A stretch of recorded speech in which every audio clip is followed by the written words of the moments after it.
Imagine yourself in the ranks of an invincible army, where each decoration told a story of unbelievable courage. Today you will uncover the little-known curiosities of the Roman Empire, true Roman military secrets forged in the heat of battle. Have you ever wondered how the bravest Roman soldiers were rewarded? How they maintained discipline amid the chaos of war, and which symbols they bore to secure victory and uphold Rome's honor? In this video, we will reveal the feats of Spurius Ligustinus, dive into the perils faced by the Aquilifers, feel the cadence that kept the legions united through military musicians, and much more. Get ready for an epic journey through 10 tales of bravery that will move and inform you. But before we dive into these stories and curiosities of the Roman Empire, make sure you're subscribed to our channel and hit the bell icon. That way, you won't miss any of our videos teeming with secrets and surprises about ancient Rome. Ready to learn how a Sabine peasant rose to become the most decorated soldier in Rome? Then, follow the origin of Spurius Ligustinus and see how he earned his first imperial glory. The making of Rome's most decorated hero, Spurius Ligustinus, was born in a cabin in the province of Sabina in the 2nd century BC. The son of farmers, he learned early the weight of the plow and the value of sweat. At dawn, he helped with the fields. By night, he read chronicles of great warriors by lamplight. In 200 BC, driven by the promise of glory and stability, he enlisted under Titus Quinctius Flamininus. For a plebeian like him, it was a chance to rise and write his own fate. In the cold camps north of Italy, the routine forged his courage. Grueling marches, sword and pilum drills, and sleepless nights on watch honed his mind and body. Ligustinus earned a reputation for holding the testudo formation under a hail of arrows, showing astonishing composure. Noticed by his superiors, his discipline and skill led to his promotion after only 3 years to Centurion of the 10th Manipula Hastati, a rank rarely granted to those outside the elite. During the campaign against Philip V of Macedon, his bravery yielded not only strategic victories, but 6 civic crowns, awarded by citizens he had personally rescued from mortal danger. Each crown, fashioned from oak leaves, symbolized the unbreakable loyalty of its recipient. These honors amounted to public proof of heroism, unquestionable in any Roman court. His name became synonymous with unwavering faith in the empire. Still living legend, Spurius paved the way for greater honors and solidified the ideal of the exemplary soldier, and those first 6 civic crowns were only the beginning. The meaning behind each holds surprises far beyond a simple medal. Triumphs and honors, Spurius's greatest achievements. After victory at Sinosphira against Philip V, Ligustinus volunteered for the Hispania campaign under Marcus Porcius Cato.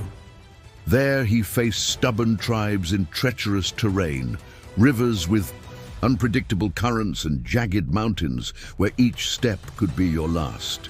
His valor earned additional civic crowns, and upon his return to Rome in 194 BC, he was celebrated with a grand triumph.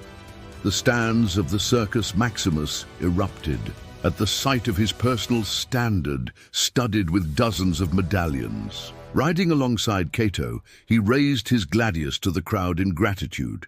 In 191 BC, he joined Manius Acilius Glabrio's legions against Antiochus III.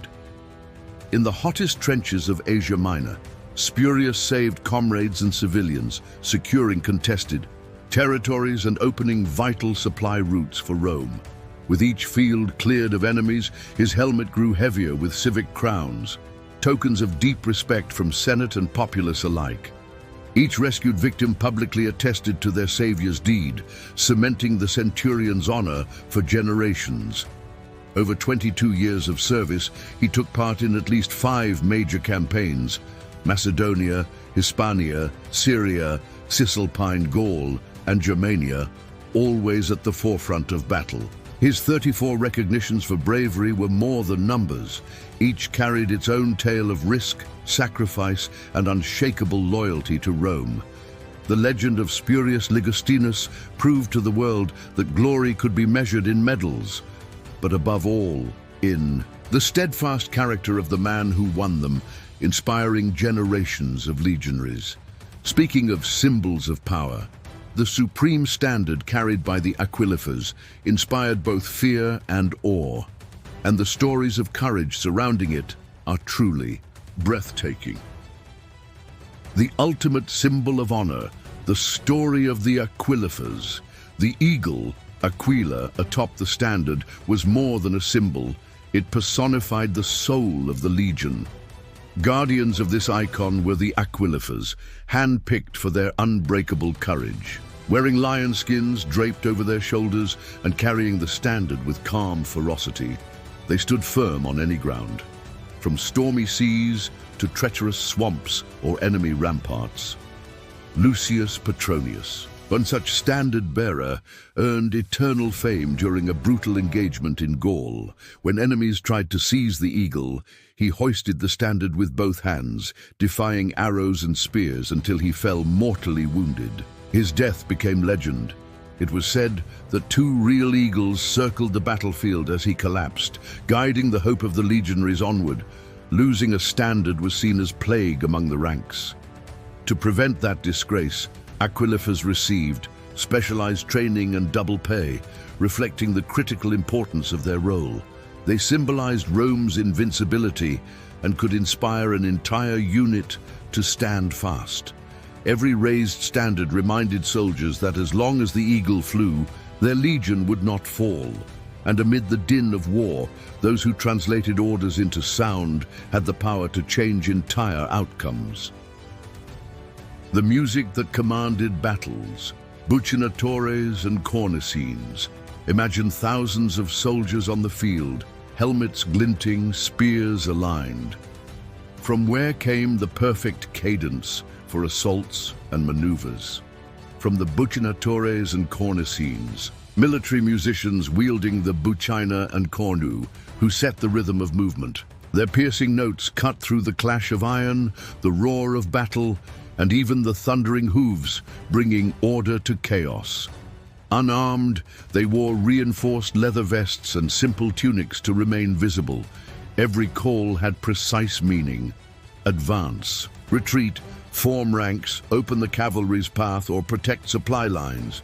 They were the legion's true communications network, ensuring orders reached every soldier, even when smoke and dust obscured all sight. On one occasion, under siege, a general had his favorite musician play the watch call for hours, tricking the enemy and allowing a nighttime escape.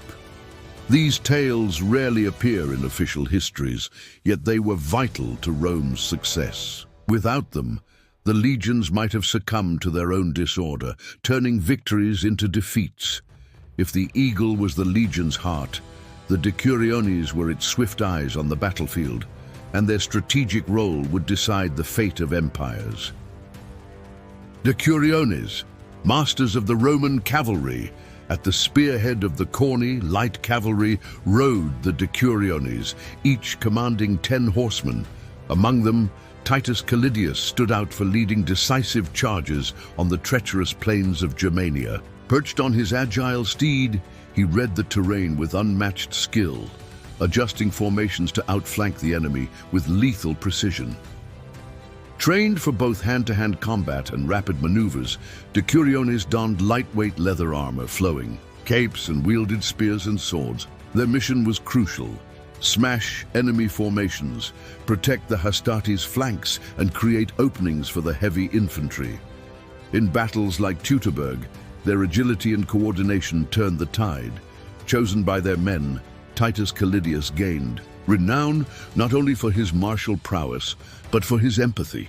He organized impromptu feasts, bolstered morale before combat, and rewarded individual merit, forging unity in units prone to scatter. Have you ever wondered how a single event could shape the destiny of an empire? Give this video a thumbs up if you want more stories like this. Now imagine a centurion who could turn the tide with one bold move. That's the story of Publius Sextius Baculus. The centurion who saved Caesar, the saga of Publius Sextius Baculus. Publius Sextius Baculus was Primus Pilus of the 12th Legion when in 57 BC he found Julius Caesar besieged by the Nervi in Gaul. Gravely wounded, Caesar struggled to lift his shield. Baculus advanced with just 50 men, breaking the enemy ring to reach his general.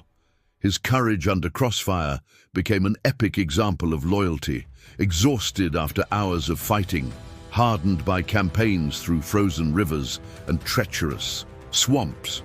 Baculus rallied his men with shouted orders and precise signals, techniques learned from the military musicians.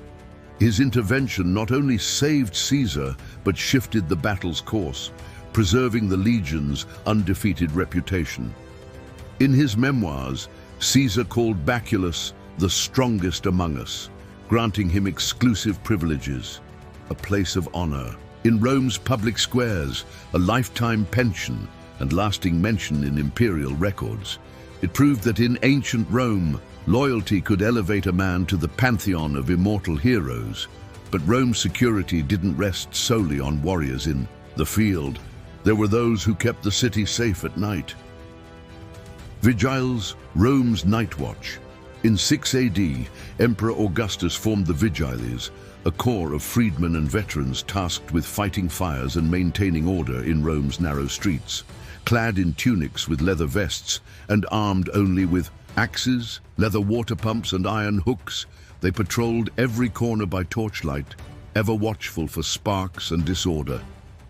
Organized into 7 cohorts of 1,000 men, each under tribunes and a praefectus vigilum, they served as the urban arm of the army in the capital. More than firefighters, they acted as police, arresting arsonists and criminals, ensuring the city did not succumb to the flames, Rome's greatest threat amid wooden buildings. Despite their importance, official annals seldom record their deeds. Yet in major blazes, they formed bucket brigades, used small catapults to topple endangered structures, and dug fire breaks to contain the inferno. They were the invisible bulwark that saved Rome from countless disasters. Interestingly, one general preferred to refuse supreme power rather than wield it, and his reason is deeply connected to the honor that inspires each of these stories. The general who declined the throne 3 times, Tiberius Claudius Pompeianus, son-in-law and close advisor to Marcus Aurelius, Pompeianus was offered the imperial title by Pertinax in 192 AD. 3 times he refused, citing age and failing eyesight, choosing instead to remain loyal to the Senate and Republican traditions rather than fall into the snares of power. His career began in Antioch, Syria, where he was born into an equestrian family. After victories over the Lombards and Marcomanni, he gained Roman citizenship and a seat in the Senate, yet he stayed humble. Even in high office, he led troops in the field, bridging army and government. Pompeianus's refusal spared Rome an unstable ruler. His loyalty and modesty were so celebrated that without ever wearing the purple, he ensured several more years of peace. It's rare for a general to choose anonymity over absolute power, and that choice shaped the empire for generations. And while these men forged glory on the front lines, the real secret of victory lay in the organization hidden behind the walls. Fortified camps, the logistical might of the legions. Each night's march ended with the challenge of constructing a castrum in mere hours. Surveyors led legions to elevated ground near water. In minutes, stakes were driven, ditches dug, and palisades raised into a rectangle with 4 gates: Porta Praetoria, Porta Decumana, Porta Principalis Sinistra and Dextra, and watchtowers. Inside, streets formed a perfect T. The Via Praetoria ran from the main gate to the Principia, headquarters, and the Via Principalis crossed the camp. There stood barracks, supply depots, armoreries, and even small shrines to the eagle. Every tent reflected Roman discipline, from weapons neatly stacked to lamps lit at dusk. During extended campaigns, these camps became temporary cities, ensuring legionaries received food, weapons, and orders without delay. They were the invisible backbone sustaining Roman armies for centuries, enabling marches through deserts, forests, and mountains without losing cohesion or morale. Finally, imagine. Sailors turned legionaries. The unexpected saga of Legio and Adiutrix shows how Rome reinvented every troop it needed. The legacy of the last heroes, the rise and fall of Legio I Adiutrix, formed in haste by Nero in 68 AD. From sailors of Misenum, Legio I Adiutrix arose from urgent political and defensive needs. With no time for extensive training, those fleet men quickly adapted to legionary life, trading oars and sails for gladi and pila and converting galleys into troop transports. After Nero's death, the tumultuous Year of the Four Emperors erupted. The Adiutrix backed Galba, Otho, and Vitellius, marching through Gaul, Parthia, and against Germanic tribes. Their standard, a winged Pegasus, symbolized the union of sea and land, reminding all of their naval origin and airborne courage that led them to improbable victories. Though disbanded by the 5th century, Legio I Adiutrix left a legacy of adaptability and valor. Sailor soldiers, once accustomed to the rocking decks, became legends on the battlefield. If you enjoyed this journey through time and want more fascinating stories, subscribe to the channel, leave a like, and share this video with your friends. That helps us keep bringing you high-quality historical content. Thank you for watching, and we'll see you in the next video on ancient Rome and its grand empire.